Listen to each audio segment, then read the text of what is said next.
Welcome to the Red Beard Embodiment Podcast. I am your host, Alex Greene, and I'm on a mission to bring the power of embodiment to people all around the world. In this podcast, we explore how embodiment practices, trauma healing, and knowledge about the human nervous system can help us find our ground, discover new sources of meaning, and create connection in an ever-changing world. The deepest change is embodied change. All right. Good morning, everybody. Today I thought I would sit down and talk a little bit about my background in Zen meditation training and how that led into the work that I do with bodywork and trauma therapy. So I thought today would be a good day to share some of that story.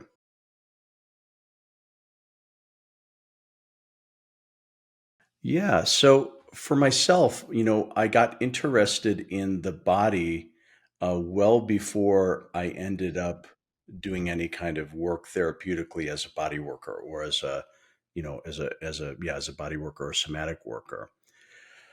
For me, my entry point into embodiment studies, if we want to call it that, was when I was about 19 years old and I had finished a year of college and I was doing all kind of intellectual things. I was studying philosophy. I was studying physics. I thought my path was to go on to become a scientist, was sort of what I was interested in at that time. But I had a period when I threw into question my whole sort of scheme of the world, and I don't even remember all the things that contributed, but I had a little bit of a crisis where I thought maybe my rationalistic and sort of mathematical approach to understanding the world and creating meaning, I realized it wasn't enough. Um, and my father had been, during my youth, my dad had been very deeply involved in Zen training at a temple in Hawaii. And I had visited there a few times. I, knew a thing or two about it. On some summer breaks, I would study Aikido or, martial art with my dad when I was a kid growing up. But I really didn't know much about, um, Zen or Buddhism. It was pretty not on my radar. And it's funny, a little bit funny looking back because when I would visit my dad, a big thing I would do is look and see what books were on his bookshelf. He has thousands of books. He's a huge book collector and book reader.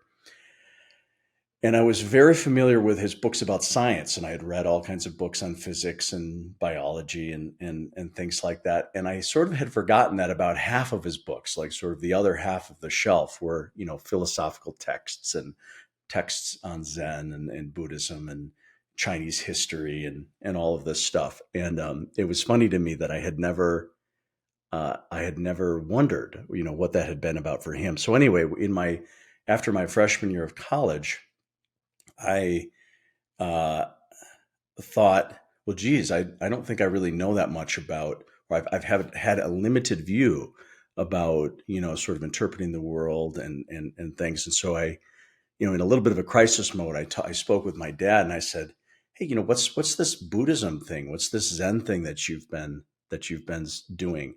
Does that have anything to offer? And he said, well, it might, but there's no way to know without sort of trying it. So if you're curious about this approach, this path, why don't you take your summer break, come here to Hawaii, and just give it your all, do a deep dive, and see if you'll find out if it's has something there for you or not. So that's what I did. So that was the summer of 2020, and I went to Honolulu, which I've been many times because that's where my father lived.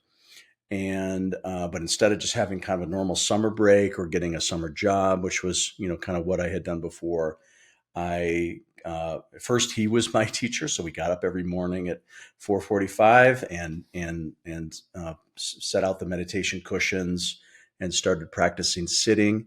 And in that style of Zen, there's a big emphasis on martial arts, which I've mentioned in other podcasts so far. And so we, get some wooden or bamboo swords, and we were doing, hundreds or thousands of sword cuts, and I, I was kind of in shape as a runner, so I was sort of fast and athletic, but I wasn't like strong very. And so actually, one of the exercises he did was, we lived on this very, very steep hill, and he would have me push him. He would just sort of be dead weight, and I had to stand behind him with my hands on his hips and push him up the hill, and over and over again. And that was to develop core strength, or what we call hara, Hara, in the Zen tradition. And so I did that, and to the point of puking a number of times, and blah blah blah. Uh, anyway, so after a few weeks of kind of homegrown training, where, just kind of getting the basics of how to sit and this and that, he started bringing me to the dojo. We call it the dojo, or it's a temple in this place up in Kalihi Valley, which is a part of Honolulu, but up in the mountains. So you have to, drive 20 minutes, and you kind of go up this winding road, and then eventually you're at the top, not the top of the mountains, but kind of deep back into the valleys. And then there's just this very beautiful, remarkable grounds where this temple sits, nestled amongst the trees and backing up to a river. And again, I had been there as a kid for various things, but never for the sake of training.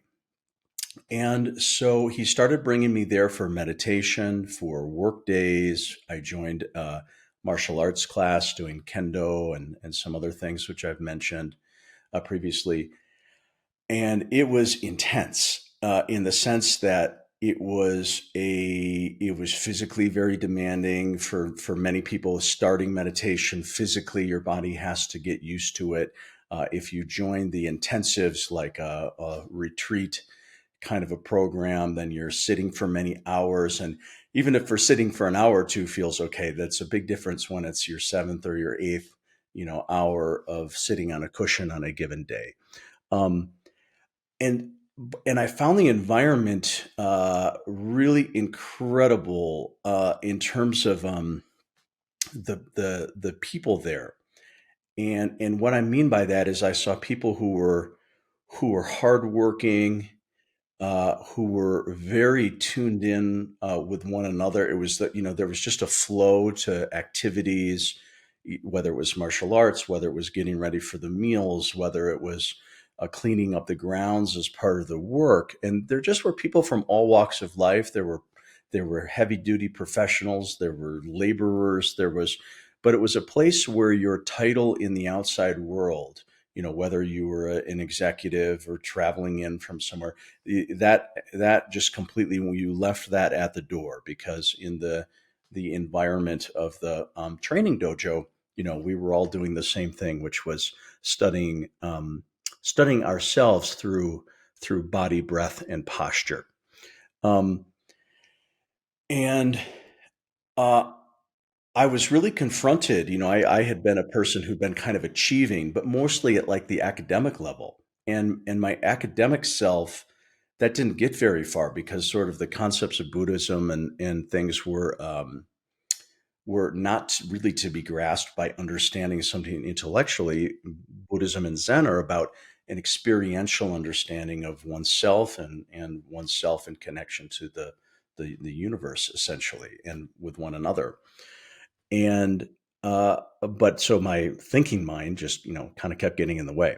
So I had a conversation at one point with the sort of the founder, more or less the founder, Tanue Roshi, very important person in my life. He was alive for just a couple years at this early stage of my training. And he in a conversation, he said, "Well, what are you really after? Why are you studying all this?" And I kind of didn't, it sort of didn't really have an answer.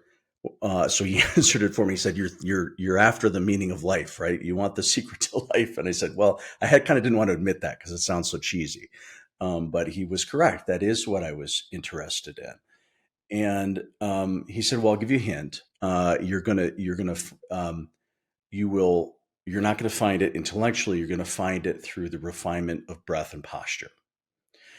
And I found that so interesting. And so basically, he was saying, throw out your intellectual grasping, go into the meditation practice and the martial arts, and from there, do your searching and your seeking. So that's that is what I did. Um, in terms of body work, there the way that connects is that the style of Zen training that I was a part of, especially at the age I was, which was in my 20s, is the idea is approaching Zen through the body. That's a phrase that we use. There's the other ways to approach Zen through sound, through any number of means. But this was an approach that we used, and that meant through the physicality of the kind of meditation we did, the physicality of the martial arts, and the physicality of the work. And the work we did, when I say physicality, I mean, sure, it was things like, putting up walls and building things, but we did a lot of moving rocks. We built a lot of rock walls. There's a sort of within this school of Zen, there's this idea that, you should, spend 1,000 hours moving rocks that are, a little bit too heavy for you to lift, and you'll learn something about your body through having to relate to massive objects like that. So that was things like that, wheelbarrows of gravel, blah blah blah. And there was a person. So again, so there's this emphasis on the physical approach to meditation, martial arts, etc. And it's this idea of developing centeredness at the physical level. And coming back to this word hara, again, Hara refers to, so that's a Japanese word. In Chinese, the equivalent would be dantian, sometimes used in Tai Chi, Qigong, things like that. The Japanese equivalent of dantian is tanden, and tanden is considered sort of the psychic center, and it's contained within the this thing called the hara. And so when we do meditation, when we did martial arts, there's the way that we breathe has to do with bringing sort of a physical centeredness below the navel. That's where the hara is. And when we are doing sword cuts, the striking, the phrase we'd say is that you're not cutting out there, you're cutting into your own center. When we would do a shout, because shouting was a part, or chanting. For us, chanting it's not really about the meaning of the words in the sutras that are being chanted, but it's a way to use sound and resonance and physically anchor it in your body, again rooting in the hara, as a practice. So all of these different forms, martial arts, meditation, physical work, chanting practice, uh, the principles were the same, as we were learning to use our body in an integrated way that was physically collected and centered at the hara.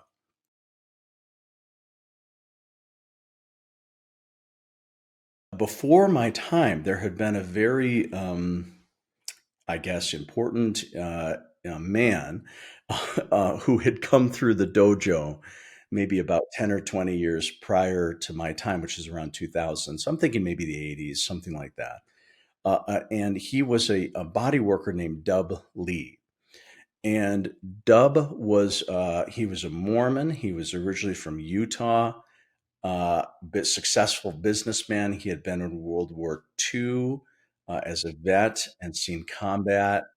Was a very successful business person in Utah, alcoholic and dissatisfied with life. And at a certain point, kind of late, maybe in his 50s or 60s, something like that, he kind of had left his sort of successful, complacent business career behind, and he got very, very interested in uh, body work. And so he went and he studied Rolfing with Ida Rolf at Esalen in California. He was the person to pay for Moshe Feldenkrais's first plane ticket from Israel to the U.S., where he began teaching the Feldenkrais method here in the United States. And he studied with a number of other folks as well. But primarily, he identified as a Rolfer and a Feldenkrais practitioner in terms of his hands on work. He was a big guy. He was very physical, really sort of big resonance towards this work. He was a big believer in psycho-spiritual transformation through body work. Um, so again, so this larger view, not just fixing alignment or getting rid of back or knee pain, but how do you become more of who you are as a human being? This is a big emphasis of Dub's work. And after having a career in California, I believe for a couple decades, and traveling around doing this work and being quite known within the bodywork circles, he retired to Honolulu, and somebody made the introduction, said, "Hey, you have to come meet this Zen master, Tano Roshi, the guy I was talking about earlier. You have to come meet this Zen master. He's a super gifted body worker, energy worker. You should meet this guy." And so the story, as I understand it, is that Dub, came up for an introduction with Tano Roshi, and Tano Hiroshi's comment was, "Oh, good. I've been waiting for somebody Western trained to cross paths with, because there's some things I want to teach to somebody, but they have to have the foundation in order to learn." And what he meant by that, well, in terms of what he has to teach, is that Tano Hiroshi, in addition to his Zen career, was just a very, very gifted and accomplished martial artist. He had reached high degrees of ranking in a number of different Japanese martial arts, and trained very, very intensively in his youth. And he was quite gifted from a perspective of chi and energetics, to put it simply. So he was a person who, and he also, through all that in training and his work with his own body, he was kind of an intuitive healer. Like, so he could, he could work things out. He could sense what was not functioning properly at the person's body level. And again, because of his uh, orientation towards energetics, he was quite good at sort of adjusting the energetic flow as a way to provide support as well. And so Dub recognized early on that Tano Hiroshi had a deep treasure trove of training and whatnot to teach him. And so I think, if I understand this correctly, Dub was the oldest person to do a formal live-in training. Living in is like being a monk in residence. And I think he was in his 60s, maybe even late 60s, following the schedule, getting up at 4:30, going to bed at 11:30, midnight, whatever it is. Meditating several times per day as part of the daily schedule. And then he was doing a lot of work on people, body work, under the supervision of Tano Hiroshi. And then Tano Hiroshi and him were, Dub was sort of showing some of the techniques from Rolfing and other things. And Tano Hiroshi was teaching Dub how to center himself in the hara, how to meditate, and how to basically extend chi or use ki as part of his bodywork approach.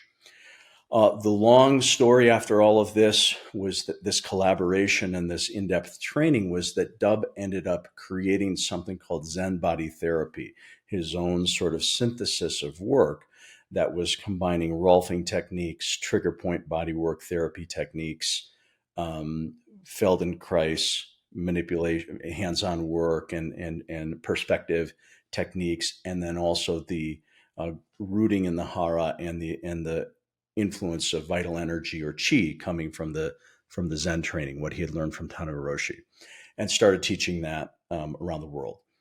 So that body of work, Zen body therapy, was my first entry. And he wrote an excellent book, and I'll maybe we'll put a picture here in this podcast and include a link to the book. It's out of print, but you can often find it on Amazon as a used book. And so I'll include that here. Anyway, he wrote a fascinating book about his life story. And I read that early in my training because it spoke a lot about the connection of the body to everything. And it made a huge impression on me because part of the book had all these stories about people releasing trauma and also their personal growth, spiritual growth that was emerging through body work. And it was clear to me reading the book just the sort of the depth of a person or a human that Dub had grown into, sort of the bodywork relationship as a vehicle for, his caring for people and extending compassion and holding space for, their lives and their histories, and providing a, a place where change and growth could happen for them. So it just had left a deep impression on me. He was around when I was in the between the year 2000 and 2003, when I was living full time as a monk in residence at the temple. Um, he was still there. I believe he passed in 2005. He was quite old. He was in his 90s. He was in a wheelchair. He would sometimes come up. Somebody would bring him up to visit, and he was very, kind of well regarded in the community. So I knew him only in that way, but not as a direct student, kind of a way. Many years went by uh, where again, my own Zen training was rooted in the body through meditation and martial arts, voice, things like that. But I didn't, and we sometimes learn some elements of body work, very simple things, working with our feet to step on the big muscles. We learned certain things to help one another in our meditation to loosen up our bodies. So we kind of learned kind of a rough version of body work as just a part of our training. But about 10 years later, I was visiting.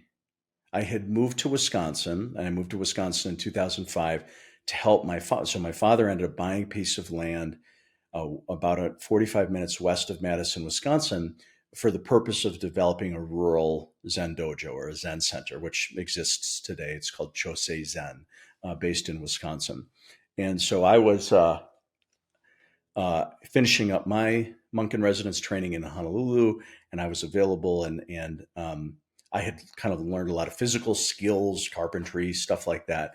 And so I went to help from a bare piece of land build some of the original buildings to develop this, again, what's become Chosei Zen. And I would travel regularly to Hawaii to continue my training. And I think it was in 2009, I was back there on a trip to the temple uh, for a priest training because I had become ordained as a priest. And we would get together to do, study basically some of the texts and also whatever, just some of the priest things that we would do. And uh, I had a voicemail on my phone, and there was only one place on the temple where I got good reception, was at the top of this hill. So I walked up this hill, listening to my voicemail, and and it's from this guy that I had heard of but had never met before, a man named Everett Ogawa. And I knew that Everett Ogawa was a longtime student of this Zen community. He lived in Chicago, and he had been one of the main bodywork students of Dub. So that is how much I knew about. And I had heard some stories because he was friends with my parents. But again, I'd never met him. And so here's this voicemail, and it's from Everett. And he basics of the message was, hey Alex, you don't know me. I'm Everett. I know your parents, and I understand they've moved to Wisconsin.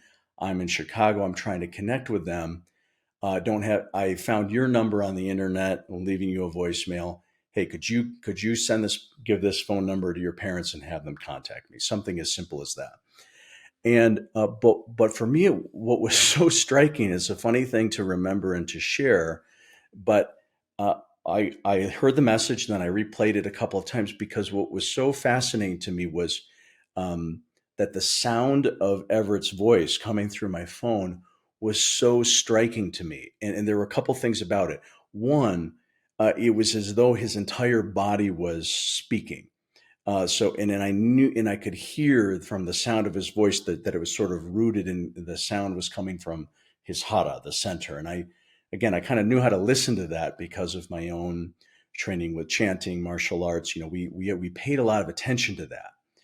Uh, so on the one hand, I felt like, whoa, this is a guy who really dropped into his own center, and I could hear that through his voice. But there was another element, which was that in addition to sort of the rootedness and the resonance of his voice, there was also this warmth. And I don't know how to describe it other than the kind of warmth that like made my body relax, made me think, wow, this must be like a really loving person, but not at all in like a sort of an airy fairy way. It was this combination of this rooted person and a quality of voice that made me think, wow, I would share things, with this person. And that was just through this kind of banal voicemail that I just told you about. So I passed along the message, and a few months later, I was back in Wisconsin, and Everett came to visit uh, in to visit the temple to meet with parents, and he came for a training event.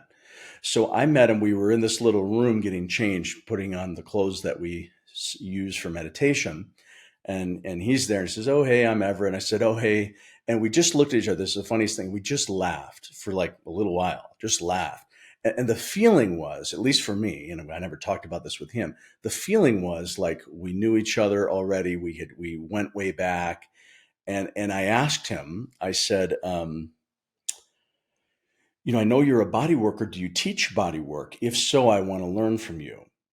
And he basically said, "Yeah, I know, and sure, yeah, I'll figure out a way to work with you." And so it was as though we had had this understanding or this conversation, even though this was really the first time that we were meeting. This is one of the only times in my life where sort of meeting with a person kind of was so um, unique in that way. I don't have better words for the sort of the feeling of it. Um, any case, that led to sort of so this was around 2009, and by the end of the year, he had found me a partner. This guy Sergey, who still a dear friend, and Sergey is and was in Chicago, and I was lucky that we got to learn in sort of this just intimate one-on-one environment where Sergey and I were the initial partners. Now, later, I joined bigger cohorts because of the timing of things, groups of students that he taught. But that initial series of learning the basics of the method were, kind of in that one-on-one environment. So, and what I recognized studying it was that this was like a missing piece for me. I really needed to work in this way. And I'll just share a couple things about why it was sort of like the thing I needed to plug into my Zen training. And I wasn't thinking about doing professional work yet. That was not at all my interest. It was again, I thought to myself that this, like I said, when I heard this guy's voice, I thought I need to learn the thing that helped him cultivate that. And so those early months, 6 months of doing it were awesome because in my own self, I realized that this was an incredibly valuable way to strip away the habitual muscle tension patterns and even psycho-emotional patterns that were providing, creating fixations or the way anxiety was showing up in my body, and that it was just this very, very direct way of inhabiting myself in what we might call a more grounded, natural, integrated way. And by that time, I had done a lot of other, I already had done a lot of body stuff. But working at this way, working with the tissue, working with the connective tissue, both deeply but also sensitively, it just opened up my whole consciousness to the idea that there's so much to learn by receiving this kind of work. And then as the next 2 years went by, I I realized it wasn't just what I was learning by being a receiver, but by doing the work. So much I was putting together from my Zen training background. How you use your body to do good body work to me was the same as moving those big rocks, or I had been working on in Wisconsin. We had been cutting trees and sawing trees into boards, and so I had gotten used to sort of moving logs and things like that. And I realized that, and carrying boards and whatnot. And so I realized that doing body work that to work well, to work in a grounded way that was strong but not painful, that was sensitive, and creating change that somebody could absorb. That I needed to use my body in the same way, that we centered way that we cultivate in the meditation and in the martial arts and all of those other things. And so it just was like a hand in glove fit for me.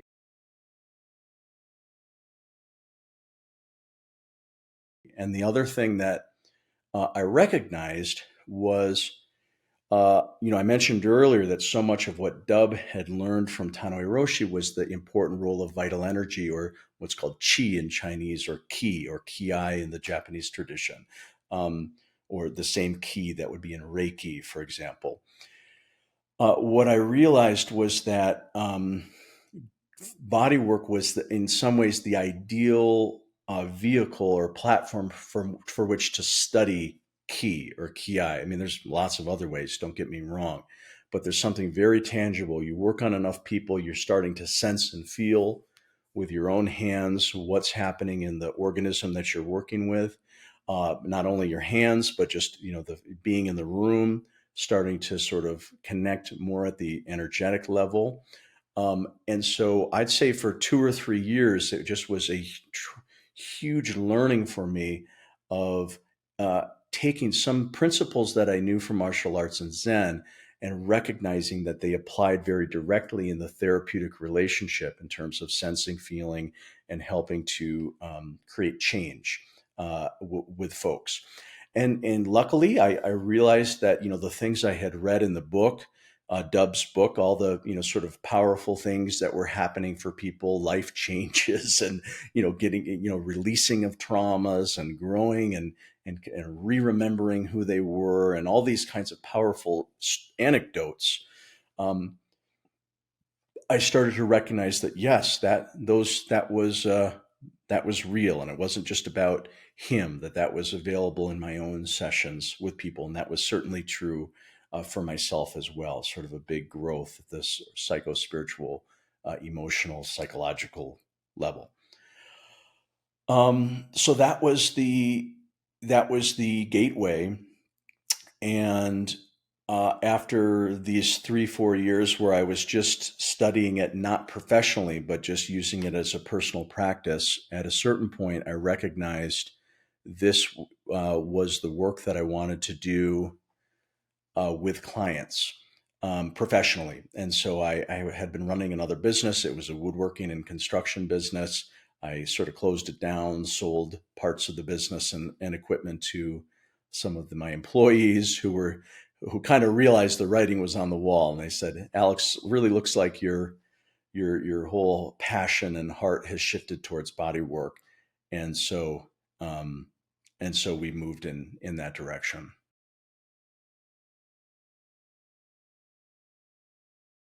Yeah, so kind of coming back to, how does the Zen teachings and wisdom, fit into my approach to body work, somatic work more generally now, trauma work.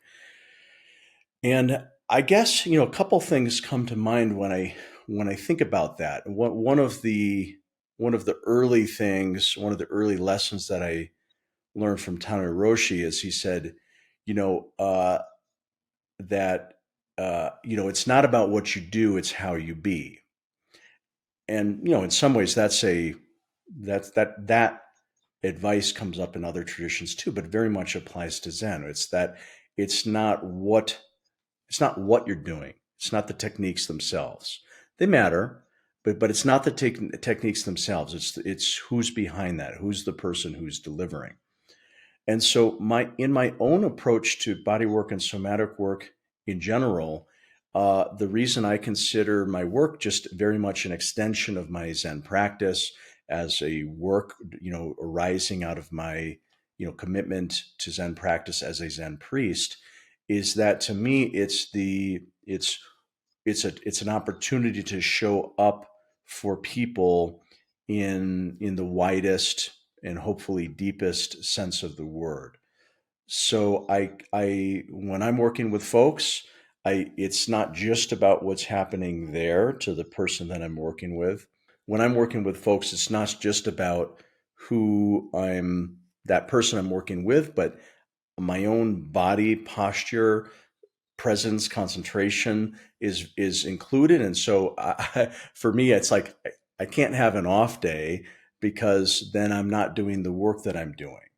And so for me, my ongoing commitment to Zen practice, the meditation, is that is the platform from which that's the who that's showing up with the work that I'm doing with people, body work, work over Zoom. It doesn't matter what the setting is.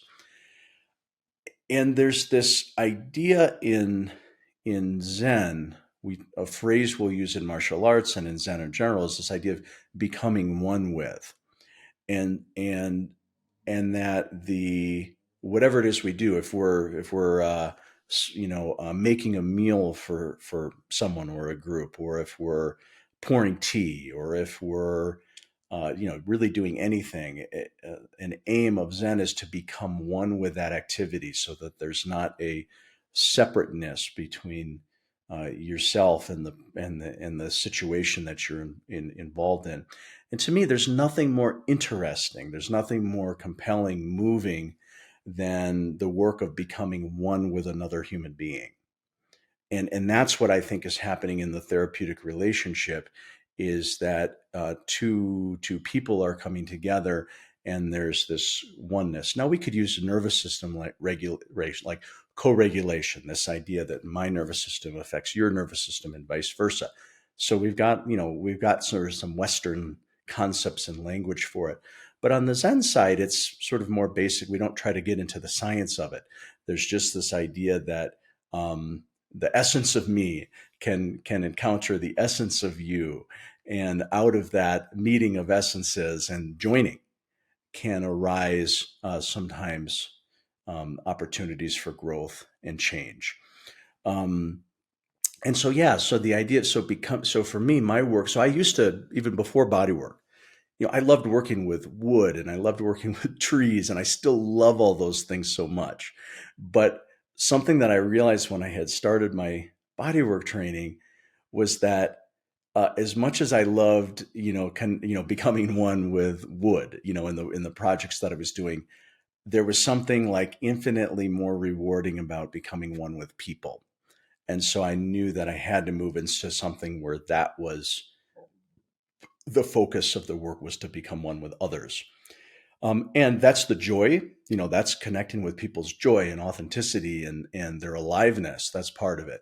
But it's their hurts and their wounds and the stuff that's, holding them back, and that's all a part of it too. And for some reason, for myself, uh, whether again it's body work, doesn't matter the thing, that's who I'm becoming one with, is all of those things. And if something arises out of that, that's in the direction of growth or discovering of who somebody is, then that gives me a huge amount of energy and joy and meaning in the work that I do.